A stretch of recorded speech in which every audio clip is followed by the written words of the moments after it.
হাইকোর্টের রায়ে সরকারি চাকরিতে মুক্তিযোদ্ধা কোটা পুনর্বহাল। বাংলাদেশে সরকারি চাকরিতে মুক্তিযোদ্ধা কোটা পুনর্বহালের রায় দিয়েছে হাইকোর্ট। 2018 সালে কোটা ব্যবস্থা বাতিল করা হয়েছিল। উচ্চ আদালতের রায়ে বলা হয়েছে 2018 সালে কোটা বাতিলের প্রজ্ঞাপন অবৈধ। রাষ্ট্রপক্ষের আইনজীবী deputy attorney general Sheikh Mohammad Saifuzzaman এই তথ্য নিশ্চিত করেছেন।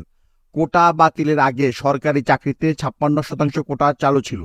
এর মধ্যে 30% ছিল মুক্তিযোদ্ধা সন্তান এবং তাদের নাতি নাতনিদের জন্য, নারীদের জন্য 10%, অনগ্রসর জেলার বাসিন্দাদের জন্য 10%, ক্ষুদ্র নৃগোষ্ঠীর জন্য 5% এবং প্রতিবন্ধীদের জন্য 1% কোটা ছিল। হাইকোর্টের রায়ের পর প্রশ্ন উঠেছে, শুধু মুক্তিযোদ্ধা কোটা ফিরবে নাকি অন্যান্য কোটাও বহাল হবে? এই বিষয়ে এখনো পরিষ্কার কোনো নির্দেশনা নেই। রাষ্ট্রীয় বার্তা সংস্থা বাসসের তথ্য অনুযায়ী 2021 সালে মুক্তিযোদ্ধা কোটা বাতিলের বিরুদ্ধে কয়েকজন মুক্তিযোদ্ধা সন্তান হাইকোর্টে রিট করেন। আদালত সেই রিটের শুনানি শেষে 30% মুক্তিযোদ্ধা কোটা পুনর্বহালের রায় দিয়েছেন। ডেপুটি অ্যাটর্নি জেনারেল জানিয়েছেন, আদালত আগের মতো কোটা বহাল করার নির্দেশ দিয়েছেন।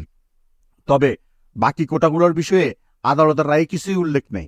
জ্যেষ্ঠ আইনজীবী ডক্টর শাহাদিন মালিক জানিয়েছেন, যদি পুরো প্রজ্ঞাপন বিবেচনা নেওয়া হয়ে থাকে তাহলে সব কোটাই বহাল হওয়ার কথা।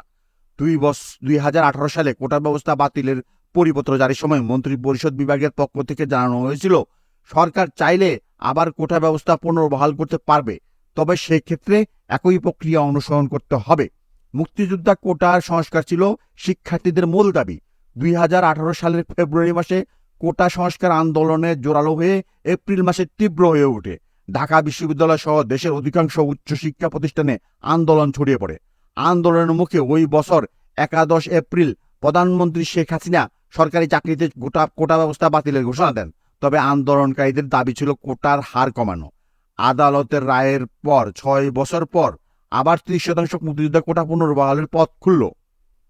এই রায়ের ফলে মুক্তিযোদ্ধা কোটা পুনর্বহাল হলেও অন্যান্য কোটার বিষয়ে এখনো পরিষ্কার কোনো নির্দেশনা পাওয়া যায়নি। আদালতের পূর্ণাঙ্গ রায় প্রকাশের পর এই বিষয়ে আরও বিস্তারিত জানা যাবে। ধন্যবাদ।